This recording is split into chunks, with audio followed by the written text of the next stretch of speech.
क्यों बीएसपी को वोट देगा? ब्राह्मण बीएसपी को वोट इसलिए देगा कि इस उत्तर प्रदेश में 1000 से ज़्यादा हत्याएं ब्राह्मण समाज के युवकों की हो गई हैं। जो भी इनकी बुराई ब्राह्मण समाज का आदमी कर रहा है, क्योंकि प्रबुद्ध समाज है, पढ़ा लिखा समाज है, जैसे ही इनकी बुराई करता है उसी का एनकाउंटर ये कर देते हैं। एक मिनट मुझे वो तो कह रहे हैं अपराधी हैं वो। अपराधी कौन सा अपराधी है बताइए? विकास दुबे के अलावा कौन सा अपराधी है? फिर विकास दुबे के साथ भी कौन सा न्याय हुआ?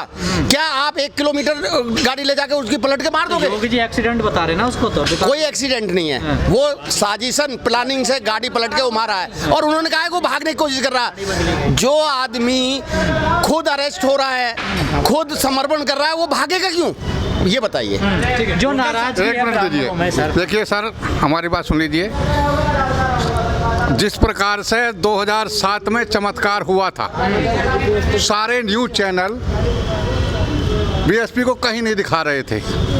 25-30 पे कह रहे थे। लास्ट वाला जिस दिन मतदान हो गया था उस दिन एक चैनल ने 68 सीट दिखाई थी और जब निकली 206। इसी प्रकार से अब हर समाज ने बहन जी के काम को देख लिया है। अभी आप कह रहे थे ब्राह्मण समाज की बात।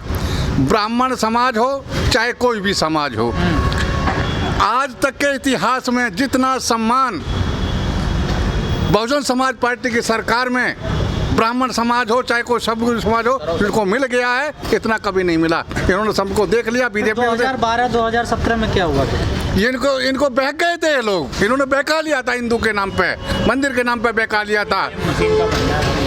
और जो है रोजगार, ये भी कह रहे हैं काम निर्माण कर रहे हैं मंदिर का। नहीं, उसका आपको ये असर होने वाला नहीं है। इन्होंने देख लिया, सबने देख लिया बहन जी का विकास और बहन जी का नारा। कोरोना जो ब्राह्मणों में नाराजगी खासकर यूपी में, क्या वो वोटों में तब्दील होगी? बिल्कुल तब्दील होगी। किसान, मजदूर, सर समाज सब बहुजन समाज पार्टी को वोट देगा, बहन जी के कार्य को वोट देगा।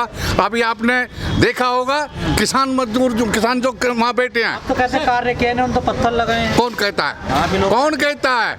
यही लोग कहते हैं, वही लोग कहते हैं, पत्थर नहीं ले जाता। ताज एक्सप्रेस वे किसने बनाया? यमुना एक्सप्रेस वे किसने बनाया? यहाँ गाजियाबाद में मेट्रो कौन लाया? बहन जी। सारा बहुजन समाज पार्टी को आएगा। सबसे ज्यादा रेट गन्ने का रेट बहुजन समाज पार्टी की सब क्या माँ बहन कुमारावती ने बनाया था। आज जिसकी जानकारी आज हर जगह महेंद्र सिंह टिकैत दे रहे हैं। सर बहुजनों हर जगह आंदोलन में दे रहे हैं। राकेश टिकैत बहुजनों के बीच में एक नई पार्टी आ गई है। आज सर समाज का वोट बहुजन समाज पार्टी को आएगा। और एक पार्टी और आ गई, उसको कैसे देगा? चाहे कितनी पार्टी आ जाए, वो दलाल है, वो आरएसएस के दलाल है। आरएसएस के दलाल है, उनसे कोई फर्क नहीं पड़ता। अब ये समाज सब समझ गया है, समझ गया। देखने छुटका वो बाबा साहब के हितकारी नहीं है, वो दलाल है। देखिए एक बात सुनिए, 2007 से 2022 के बीच में जो काम हुए हैं, देखिए सबसे ज़्यादा विकास 2007 से 2022 के बीच में हुआ है। 15 लाख लोगों को रोजगार, सरकारी नौकरी देने का। काम पे सभी पार्टियों ने सभी देखिए इस बार आप देखिए लॉ एंड ऑर्डर, बहन जी का लॉ एंड ऑर्डर आज याद कर रहा है इंसान। सरेआम लोगों को मारा जा रहा है, कुचला जा रहा है, गोली मारी जा रही है। लॉ एंड ऑर्डर के नाम पे बहन जी की सरकार आएगी, विकास के नाम पे बहन जी की सरकार। तो दावा कर रहे हैं कि हमारी अखिलेश के टाइम में तो बीजेपी से भी ज्यादा गुंडागर्दी हो जाती है। लूट, हत्या, बलात्कार। विधवा का 50 गज का प्लॉट भी घेरने से नहीं चूकते। डीएसपी को कार के ऊपर लिटा करके मारने का काम समाजवादी पार्टी की सरकार में हुआ। सबको उदाहरण है। जी बंसल साहब, क्या ये जो सम्मेलन हो रहे हैं सफल होंगे? ये सम्मेलन ये सफल हो रहे हैं। सफल होने के उद्देश्य से आपने देखा होगा जब अयोध्या से शुरू हुआ तो सभी पार्टियों में एकदम खलबली मच गई। और खलबली का उद्देश्य ये हुआ कि वो सारी पार्टियां फिर उन्होंने भी अयोध्या से शुरू किया। उन्होंने भी अपने अपने जो सम्मेलन है वो भी अयोध्या से शुरू किए। लेकिन कोई पिछला सम्मेलन कर रही है, कोई सम्मेलन। लेकिन बहुजन समाज पार्टी के कामों को देखकर, बहन कुमारी मायावती के कामों को देखकर सभी लोगों ने ठान लिया है, सभी प्रबुद्ध समाज के लोगों ने ठान लिया है कि वो सब बहुजन समाज पार्टी के साथ है। और 2022 में बहन कुमारी मायावती जी जाति पे वोट देते हैं ना, काम पे कहाँ वोट देते हैं? क्यों जाति पे कहाँ दे रहे हैं? हम काम पे देते हैं वोट, काम पे वोट भी लिए। मंदिर क्यों? क्या नहीं, तो मंदिर से क्या हो रहा है? कोरोना काल में देख लिया आपने कि लोग लाशें तैर रही थी। वहाँ मंदिर नहीं चाहिए, हमें मंदिर नहीं चाहिए, हमें अस्पताल चाहिए, हमें लोगों को रोजगार चाहिए, हमें लोगों को, आपने देखा होगा प्रयागराज में लाशें तैर रही थी, लाशें तैर रही थी। लोगों को समझ में आ गया। योगी सरकार दिल्ली में बड़ा प्रचार कर रही है कि यूपी स्मार्ट प्रदेश नंबर 1। किसने बनाया प्रदेश 1? किसने बना दिया नंबर 1? अपनी मर्जी से ही उन्होंने अपना आप बना लिया। और एक बात हो, उन्हें दिल्ली में लगाने की क्या जरूरत थी? वो उत्तर प्रदेश में लगाते हैं ना, कागजों में उन्होंने नंबर 1 बनाया। विकास की बात जो योगी जी कर रहे हैं कि उत्तर प्रदेश नंबर 1 है, तो इसके होर्डिंग दिल्ली में क्यों लगाएगा? दूसरी बात ये है कि प्रदेश से बाहर जाकर आप विकास दिखा रहे हो, दिल्ली में विकास दिखा रहे हो। अरे आपको विकास दिखाना, उत्तर प्रदेश की जनता को विकास दिखाइए ना। बेरोजगारी चरम सीमा पर है, कोई उद्योग धंधे चरम सीमा पे, कहीं भी बिल्कुल डैमेज कर दिए इन्होंने। आम आदमी की मजदूरी जो बेचारा 400 रुपए की 300 रुपए की, उस वहाँ तक को भी इसको पापड़ बेलने पड़ रहे। तो शर्म है ऐसा विकास जो आम आदमी का विकास न कर सका, वो चंद नेताओं का या चंद उसका व्यापारियों का, उद्योगपतियों का विकास कर रहे हैं लोग। एक बात कहते हैं बीजेपी वाले कि हमने लव जिहादियों को जो है सड़कों के पीछे पहुंचा दिया। देखिए, जहाँ तक लव जिहाद की बात है, लव जिहाद से प्रदेश चलने वाले नहीं है। ये चंद केस होते हैं लव जिहाद के।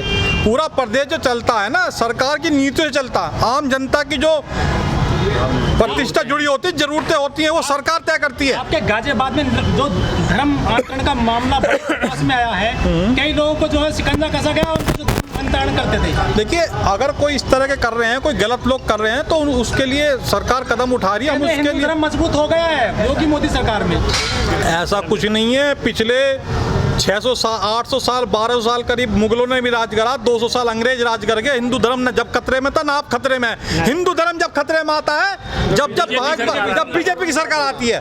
और ये इसी को ऐसा ओबीसी का वोट बैंक छीनते हैं, ओबीसी को वोट के उसमें वो करते हैं और उसके बाद उनको छोड़ देते हैं मरने के लिए। अब इस समय सर्व समाज ने ठाना है, और सर्व समाज ने ठाना है बहन जी को उत्तर प्रदेश का 5वीं बार सीएम बनाना है, बहुजन समाज पार्टी, जिससे कि बहुजन समाज पार्टी की सरकार बनने जा रही है जी। लेकिन कुछ लोग कहते हैं कि बीएसपी सिर्फ खास वर्ग को, खास जाति को लेकर चलती है। नहीं, ये सर्वजन हित सर्वजन सुखाय पे बीएसपी की सरकार बनने जा रही है, क्योंकि बीएसपी सर्व समाज को लेकर चलती है। लेकिन 2012 और 2017 में कैसे नहीं बन पाया था सम्मेलन आपका? कुछ रहा है जो सर्व समाज नहीं हो पाया था। प्रबुद्ध समाज थोड़ा सा वो हो गया था, भयभीत हो गया था। प्रबुद्ध समाज थोड़ा सा हट गया था, उनको समझदारी से वो दूर चला गया था हमारी से। इसलिए जो योगी सरकार वो कह रहे कि 4 साल बेमिसाल खुशहाल है उत्तर प्रदेश। कुछ नहीं है, भुखमरी है, लोग बेरोजगार हैं, किसी पे काम धंधे नहीं है। और देखिए, किसान पिछले 6-7 महीने से सड़कों पे बैठा है। और दूसरा, एक ट्रैक बन रहा है 20 मीटर ऊपर, जो जम्मू से बंदरगाह तक जाएगा, जो किसानों की जमीनों का जितना भी अनाज है, जो यूरोप जाने का काम करेगा, जो किसान रोक नहीं सकेगा। वो हाई स्पीड ट्रेन बननी है, किसी को जानकारी नहीं है। ये जो अनाज है ना, ये अगर कानून लागू हो गए तो आटा जो गरीब लोगों के लिए मुँह से 20 रुपए जो पैकेटों में मिलेगा, जो पैकेटों जैसे कि मसाले मिलते हैं, शैम्पू मिलते हैं, जैसे सब पैकेटों में मिलेगा ये। लेकिन सरकार का ये कहना कि जो तीनों किसान कानून है, इससे किसानों के जो है अच्छे दिन आएंगे, आय 2 गुना हो जाएगी, लागत का 1.5 गुना मिलेगा। कुछ नहीं होगा, 9 महीने जो बैठते 4 साल में क्या किसानों की आय दुगनी हुई? क्या 4 साल में किसानों की आय दुगनी हुई? नहीं हुई ना। 22 तक कुछ भी नहीं होगी, बल्कि किसानों की आय आधी रह गई है। अच्छा, देश में ये आए थे 2 करोड़ प्रति वर्ष रोजगार देने के नाम पे। 2 करोड़ वापस इन्होंने बेरोजगार लोग बना दिए। रोजगार देने की तो बात दूसरी। लेकिन जो आज मूल मंत्र देखा गया है मिश्रा जी, क्या उस पर काम होगा? बिल्कुल उस पर काम होगा। ब्राह्मण समाज, प्रबुद्ध समाज कंधे से कंधा मिला के हमारे साथ है।